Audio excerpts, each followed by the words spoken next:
Colorado hardware store robbed in broad daylight every single day, says the owner. And he also says that decriminalized theft is the problem. We don't check in on Colorado very often.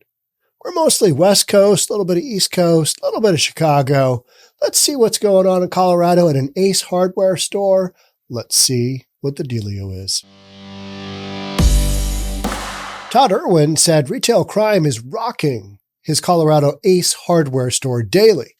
And the problem that once consisted of petty thieves and small shoplifting has since escalated into something much worse. We hear about this in communities all over the United States.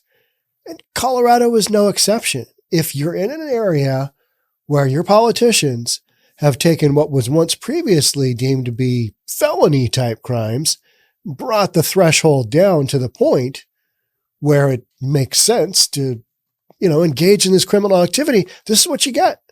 You get what you bought. You get what you paid for. Yeah, we're getting this hit every single day, he told Fox Business Maria on Monday. Erwin, whose family has owned Ace hardware stores for generations, said that what used to be recurring petty theft has since become much bolder and more organized, with criminals bringing along tools to get away with larger items. Probably about a year ago, I showed a video, and it was kind of a nationally known story of a guy in Seattle and the Target carrying out a 70-inch big screen TV. And he tussles with security, has to take a breather out on the sidewalk once he gets his TV out there. Cause, shoplifting a 70-inch big screen TV, that's hard work. I mean, you need a rest period after that before you do your next cardio session down the road with your 70-inch TV. But Ace Hardware is one of those stores that, it used to be with the advent of the other big box stores. You got a little Home Depot, you got a little bit of Lowe's action maybe in your city. Ace Hardware used to be the place that it was just known where you're going to get your stuff, repair your house, whatever it is, home construction, whatever. Ace Hardware. That's just where you go.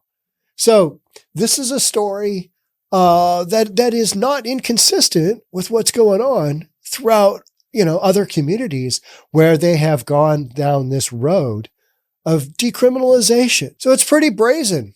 They're coming in with organized crime, with cell phones, getaway vehicles, working against our management team. The petty theft that used to be every day, now it's the big brazen large ticket items, just walking out our doors with hundreds of dollars every single day, he said.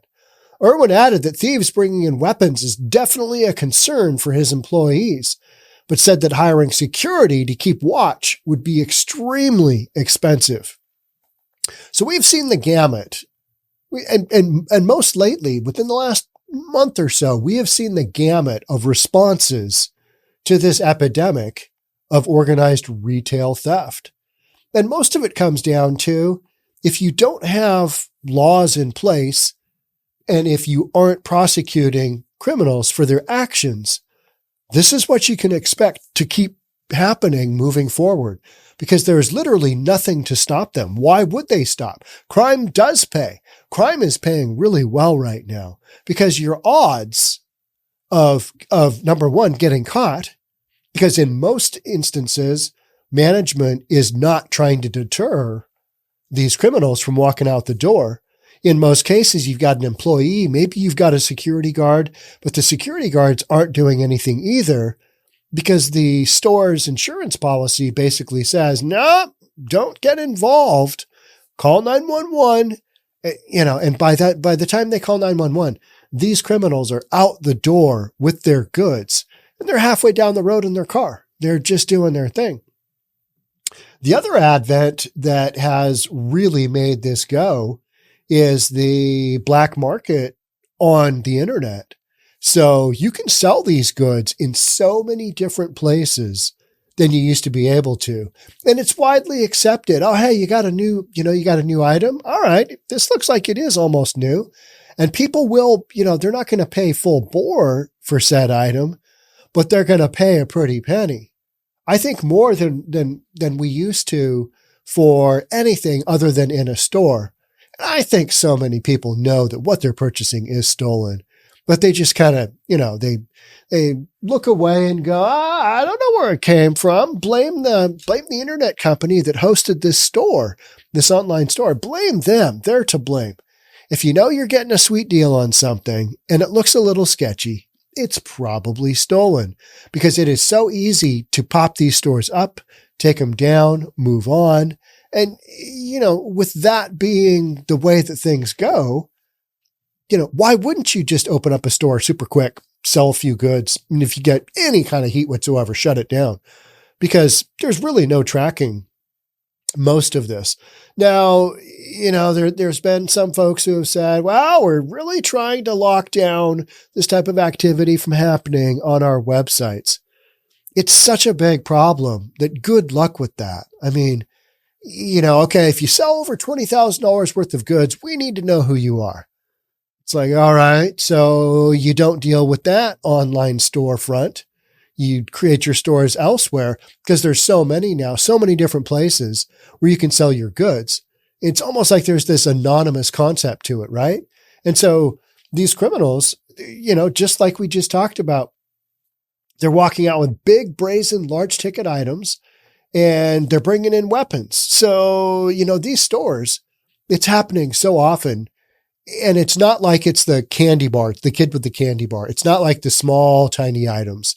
It's big ticket stuff, because they know big ticket stuff has a huge market in the black market as well. And so they're going down those roads, and this is how they're making their living. This is how, we're funding an entire drug, fuel deal with this. That's what most of this goes to. They're, and folks that don't want to have legit jobs, that this is what their job is basically organized retail theft. And oftentimes those in charge, they're the ones hiring the folks that need money, need their next 10, 20, 30 bucks for their next fix of fentanyl or whatever it is, the crazy meth that's out there now. Any one of those things. There's a wildly active market for this, and these individual stores are getting hit. We've got various stores doing various things. We've got, Home Depot and Lowe's. They're coming up with this different technology that basically immobilizes tools if they've been stolen and they haven't been, given the right scan down. Bluetooth technology that kind of keeps a leash on things, to try and prevent this. But the bottom line is these criminals, there's enough money in this where why wouldn't they keep doing it if they're not going to risk any jail time? If there's no repercussions for their actions, this is kind of their deal, and this is going to keep going. Fox News reported that Jefferson County, Colorado, where Erwin's store is located, has experienced an 80% year-over-year crime hike, and the pandemic of lawlessness is wreaking havoc on more stores than his. Erwin said policy, including decriminalized theft, contributed to the problem. I just did a podcast on a small custom wedding store, a small designer, clothing designer who specializes in wedding stores, had a couple of dozen dresses stolen and all of her inventory, all of her stuff and her computer systems.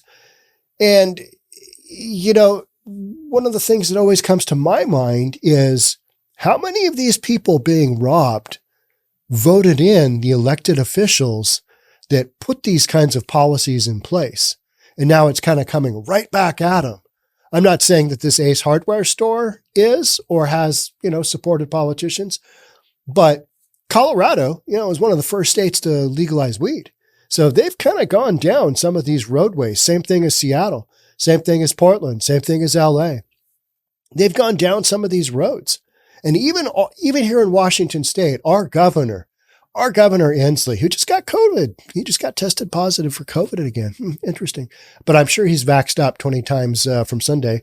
But that's a whole nother story. Even he came out and said, you know what? We need to change the police officer's ability, or he's open to changing a couple of different policies that are, making criminal activities like this, the policies that's in place, making criminal activity like this just wide open. It's the wild, wild west. I mean, why wouldn't these folks do it? That's the big question, right? So Inslee had a couple of things like police ability to chase people based on reasonable versus probable cause.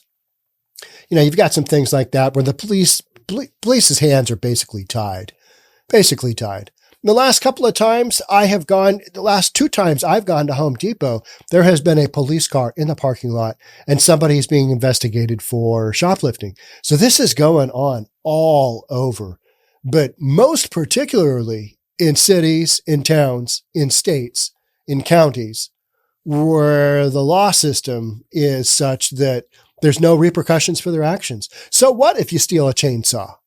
$600 chainsaw, $500 chainsaw, something along those lines. You get a cheap one for $100. So that's the little tiny ones. I want a big manly one that, 14-foot blade. You know what I mean? I need the big one. I need that in my life to trim my apple tree.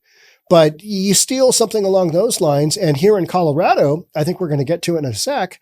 But if it's under $2,000, it's a misdemeanor. It's no longer a felony. You need to start putting back felony in some of these situations. You need to go with the F word, felony. Now, folks are saying, well, we tried the whole prison thing and it didn't work. Only thing you've got right now is time. As far as, doing time for criminal activity, that's all you've really got. The whole diversion thing doesn't seem to really work because, it just doesn't. You might get a small percentage of people that commit criminal activities that, maybe it's just the right time and they're 65th arrest. Okay. Yeah, maybe I'll give this a go. But the vast majority of stories that we read and we hear about and that, these business owners are experiencing are that the folks that are out there doing this activity, they've been at it for a long time. But it's kind of like the gloves have been taken off and it's go time. It is retail. It's organized retail theft time. Let's go. Right. I mean, it just kind of feels like that's where we're at. So Erwin said policy, including decriminalized theft, contributed to the problem. I think that, and then it also, for some reason during the pandemic, I think everybody got a huge go as well, as far as, hey, let's see what you can do. Let's see if you can really maximize your goals this year. Now you stole this amount in 2022, 2023. We need you to, create a new set of goals. And can you accomplish those goals? Get out there and steal some stuff, Junior. I'd like to talk to the governor. This is the store owner now, the Ace Hardware store owner. I'd like to talk to the governor. I'd like to see legislation change. They've basically decriminalized theft. Anything less than $2,000 is a misdemeanor. Unfortunately, the law enforcement have their hands strapped as well. If they're able to apprehend these suspects, they write them a ticket, let them walk, and they're stealing again that afternoon, he said. How many times do we talk about that being the case down in Portland? Down in Portland, this morning at 10:30, I read they had like a 10-block radius area that 2 individuals, a male and a female, had robbed a local convenience store.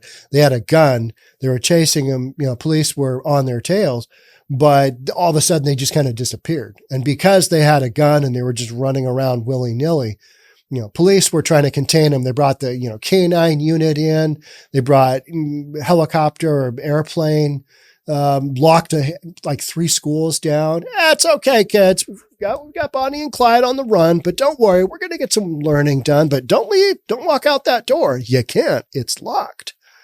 You've got those kind of situations going on all the time because there's just so much more criminal activity going. Can't tell you how many news stories I read now where it's the local mini mart owner. You might say, well, they should just get security. They need to get armed security. This is an Ace Hardware store. This is a pillar of a community type store. And he's basically saying, we don't have the budget for security. Don't have the budget to do that. Meaning, if you bring in that security, they don't make any money. And after long enough period of time, business will cease to operate. It just won't operate. So the wedding dress owner, this was her second break-in in Seattle. First break-in, her insurance company, she filed an insurance claim. Her first company dropped her after that. So this is going to be her second insurance claim. And she said in the video on that podcast that I did that, I might get dropped again.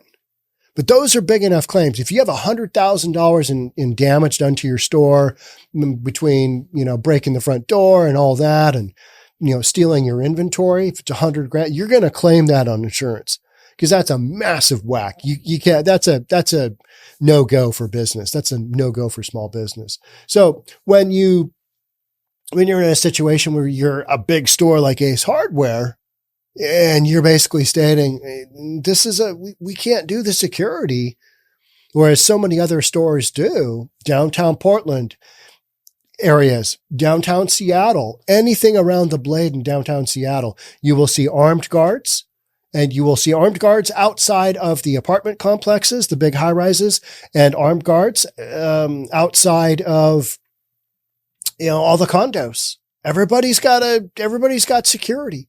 It's just, it's kind of built in. Why are my homeowners dues so high? Well, you got to have that guy down there walking around with a Glock. This is the world that we live in. These are the repercussions for going down a road of, it's really unfortunate if somebody steals something and it's a felony on their record. We can't have that. We need to make this more of a level playing field, misdemeanors for everybody. And so, in the past, I'm not saying that this store owner has done that, but there's enough people in this community in Colorado that have said, and within the state that have said, this is what we believe in. We don't believe in felony convictions for shoplifting. Now you're getting what you voted into office. And going back to the wedding store owner, I almost guarantee folks right within her business area, I bet you 70, 80% of them voted for the laws in place that have enabled the shoplifting, retail organized theft. So, when I think of shoplifting, I think of a kid taking a candy bar or, somebody taking small amounts. But this is beyond that. This is going ham in a store with zero regard for anybody else, including management, including security, and they're coming in with weapons. So, you've got a new situation here. This is not, the crime of need where somebody's hungry and they're stealing a sandwich from Safeway, right? We need some help from government to not allow that to happen, he stressed. Erwin added that he would also like to see big tech companies receive pushback for giving the thieves a platform that enables them to sell goods from the store. Okay. What does that look like? How do you verify the stolen goods? How do you verify, goods in general? I don't know if you've ever sold anything on, Facebook. It's not that hard and nobody really questions you, right? And there's tons and tons of online opportunities to do that. There's dozens and dozens and dozens of online stores. So, and even if they do go through a process, how do you prove? Are you going to make everybody show their receipt for their used goods? You got a sweater from 5 years ago. You want to sell it on eBay? I mean, really, are you going to require everybody to have a receipt? No, there's just the way these stores have been set up, cat's out of the bag. You're not going to be able to go back to a situation where there's any control over this type of thing. It's kind of just like, this is what's going to happen. All right. So we need some help from government to not allow that to happen, he stressed. Other hardware and home improvement stores have addressed concerns over organized thefts, prompting Lowe's companies to invent a new system using RFID, radio frequency identity chips, scanners, and blockchain that would render stolen items inoperable and therefore useless. All right. But, not everything. You take an axe out of a store. Let's just throw out axe.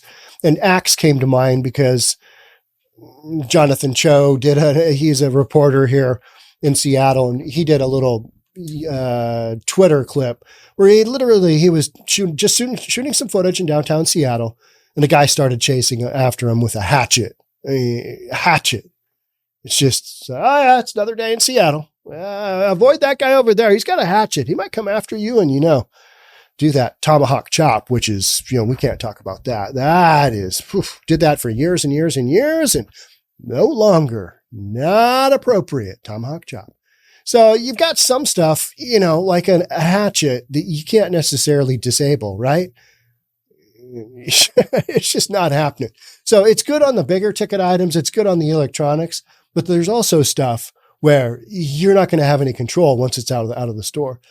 The successfully tested system known as Project Unlock is said to provide a seamless shopping experience for customers who legitimately purchase items from store locations. Okay, so a lot of what I'm seeing is everything's getting locked up. They're just locking everything up.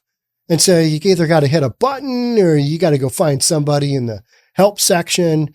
And in retail, some of the grocery stores I've been to lately, just so few people there to help you. Just nobody wants to work those jobs. And, they've got 14 self-help checkouts, but they've got, a dozen regular checkout and nobody's manning them. They just basically force you into using the self checkout. I don't mind doing that, but if I have a big grocery run, I'm kind of a hard no-go. But so much of the stuff is locked up. And if you're at a grocery store where there just isn't much help, or a drugstore or whatever it is, it's a complete pain in the ass. And I found myself, I know it's horrible. I know, buying stuff on Amazon. All right, I need some hair care product. I know what it is because I've got the empty bottle at home. I just looked that up on the Amazon and on my phone and boop, next day it's there on my front porch. Or if it's an item that they have a ton in stock, it's there that afternoon. And it's like, what? This is weird. It's weird times. But, going back to, you get what you pay for. Somebody elected the officials. Somebody wrote the criminal code that basically decriminalized all this.